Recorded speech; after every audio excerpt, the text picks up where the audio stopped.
Hi, this is Paul Nickabricka, founder of Be Your Best Academy, where champions inspire to share, sweat, and smile. Today's timely tips. What we're going to do today, group, is we're going to talk about designing a hitting approach and understanding how we make our outs. So I've listed some things here on the board, and I started it off with a quote. And I think this quote is part of the problem that we as hitters have. The quote says, "First, you have to know where you are going, then where you are going.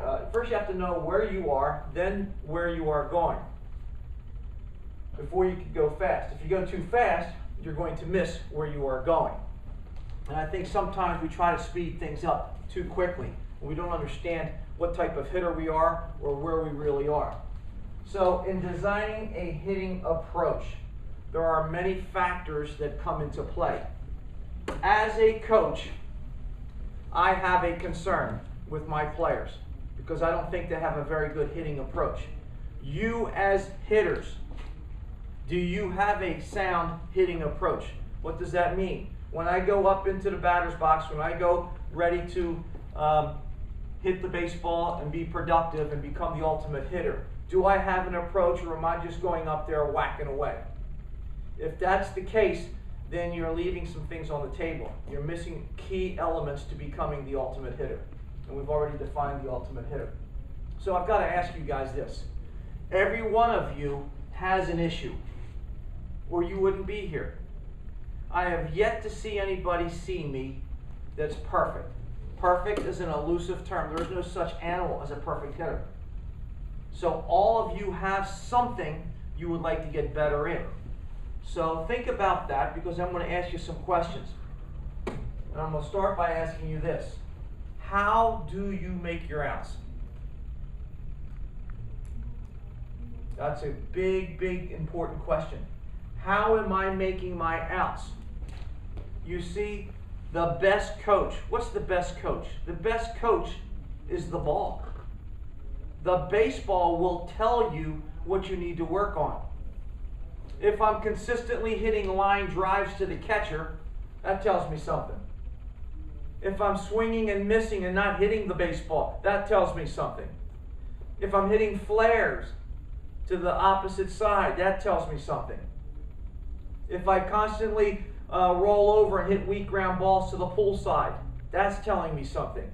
If I'm in the air too much, that's telling me something. So the ball is your teacher. The ball is the best coach. Pay attention to it. So, how do you make your outs? If you were to chart all of your outs, how do you make your outs? Anyone? Does anybody know that? Has anybody charted that? Do you really know? If you really don't know, then how can we measure and really improve? Very, very important. I'm going to put you on the spot. Kyle, how do you make your outs? Go hit the ball in the right spot. Go hit it right. How do you make your outs? Is it in the air? Is it on the ground? Is it soft? Is it grounders? What is it? A little bit of everything. Okay, but there is one thing that seems to surface or come to the top more often than the others. I don't really know. Probably hit in the air. Where? Outfield, just hop up. Where? Center field. Okay, so it's not, are you a right-handed hitter? Yeah. So it's not oppo, it's not pull, you're saying you pop up in the middle. Yeah. Okay. Jonathan? Probably flare to the right a lot. Flare to the right. I think we've corrected that problem. Yeah. But that used to be your problem? Anybody else have an issue that really surfaces, that really comes up, that you really want to address? Yes? I sometimes roll over. You roll over. So you hit ground balls to the pull side. Any of you swing and miss too often? Okay. Just remember this. I threw up a baseball. That's simulated a 90 miles per hour fastball, time-wise. It's not an easy thing to do. So let's understand that. So we've really got to have our faculties together to be the ultimate hitter. delivering a good swing on a good pitch in the right situation kind of thing. Okay, so my big thing is the C's. We start with the concern. What is my concern? Well, what is the cause?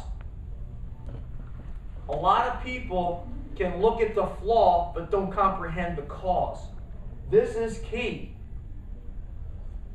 Then we take corrective measures, we correct it, then we find the ultimate cure, and then we become a confident hitter. So that's the progression of the C's. So let's take a concern. Somebody give me a concern. Okay, let's talk about Aiden's, he rolls over. That's a concern. Too many ground balls to the pull side. Okay, well, what's the cause of rolling over? I'm asking you that. Because what I want to do is I want to make sure that all of your needs are met. Whatever your issues are, I want to make sure that it's corrected. Every one of you has issues. Every one of you. So I want to know what your concern is. The example before us is the concern is rolling over. Well, we've got to figure out the cause to move forward.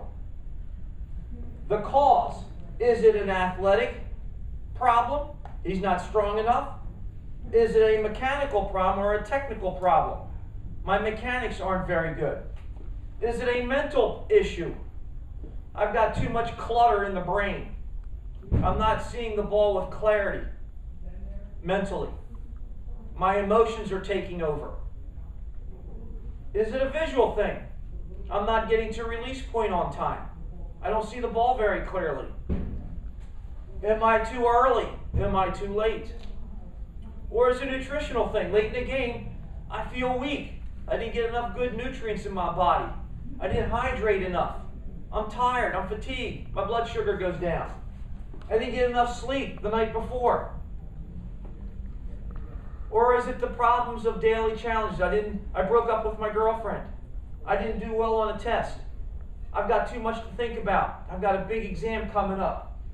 Scouts are coming to see the game, etc., etc. I've got to figure this stuff out. What is the cause of my concern? Let's get back to the rollover. So, what causes rollover? Timing.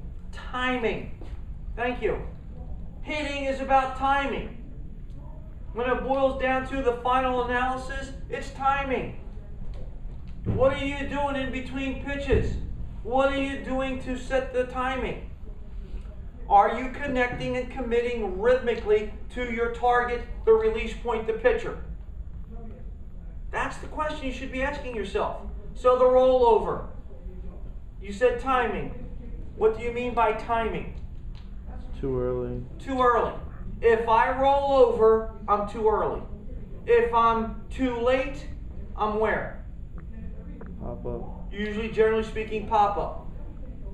So how do I improve my timing? Well, I've got to be able to see the ball well.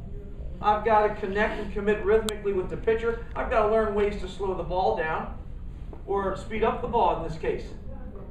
So you have to understand that you must approach the ball this way. Palm up, palm down. Versus trying to catch everything out front and rolling over. When you roll over, that's the way the body slows the bat down. So in essence, you're slowing the bat down. You've got to get to here on time and square it up. So, what I would suggest to you is, we know the cause. Primarily, it's timing. So it could be a vision thing. I'm not seeing the ball clearly because I'm getting fooled. I'm trying to hit everything out here. So, the corrections might be, let's do a drill with the small bat. Remember the short bat? Well, we want to let the ball back up. We want to let the ball get deeper. So we practice that. How do you let the ball get deeper? You let the ball get deeper with the shorter bat. And you also say to yourself, let's go oppo or let's go up the middle. So in my training, I must hit the ball up the middle or oppo with authority to prevent that rollover that I always do in a game. Does that make sense? Okay, so that's one thing I would suggest you do. So we've got the concern of rollover.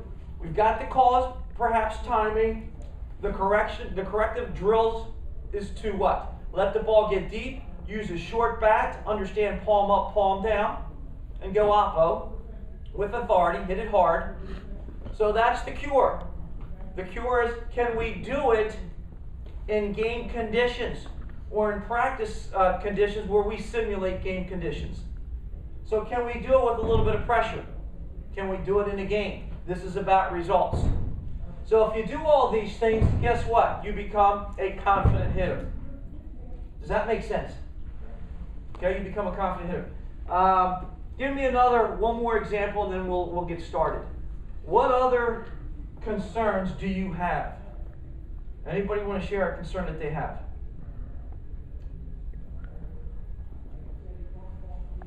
Lack of power. How many of you are lacking power? Everybody's hitting with power? I think every hand should go up here. At least that's what you told me coming in weeks ago. Let's examine that. The concern is, I can't hit the ball with any authority. The ball doesn't jump off my bat.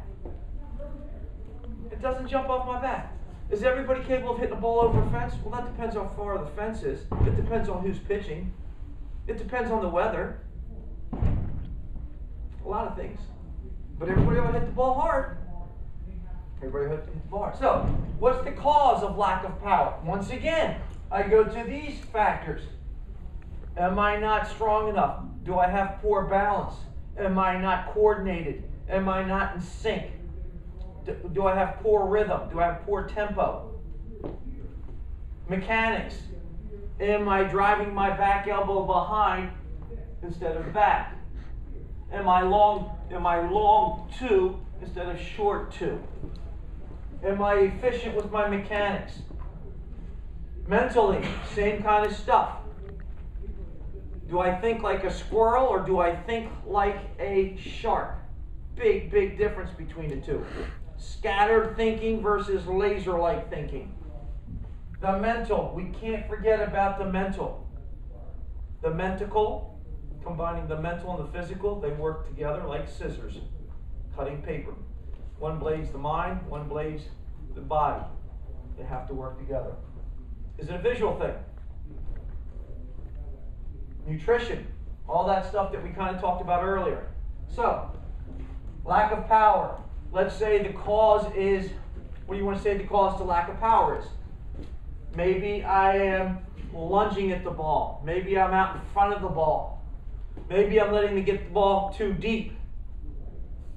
As a power hitter, where do you think the pitch should be to get optimal power? Do I let the ball get deeper?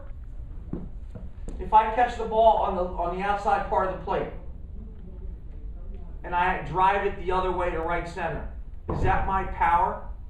Can I hit a ball out? Possibly, but I'm not going to hit as many home runs. If I'd rather catch the ball middle in. Why middle in versus out deep away? Why? Chances are I'll hit more home runs this pitch here than I will this pitch here. Why? Because you have to wait for the other one almost You have to wait for this one longer. longer. So why would that be? So if you wait for it longer, why wouldn't you hit a home run? Why is there a better chance of hitting this pitch out than this pitch for a righty? Because you're in a more athletic position, you're getting stronger to the ball, and you're going to have more resistance. More of an athletic position. I'm not sure about that, but I think you're getting warm. The answer is momentum. Can I generate more momentum here or here? Here. I've got that club head, that barrel, bam, getting tremendous momentum. From here to here, I don't have much momentum. So that's why, that's one of the reasons. So maybe lacking power, you're letting the ball get too deep and you're handcuffing yourself. Or you're tilting too much, you're collapsing the backside, or you're flying open, or it may be a timing issue. All of these things need to be examined. Does that make sense?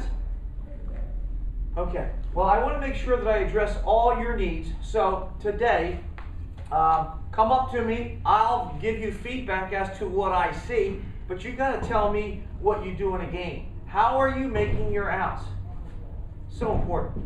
How are you making your ounce? You gotta let us know that so that we can best help you. Make sense? Will that work? Okay, thank you.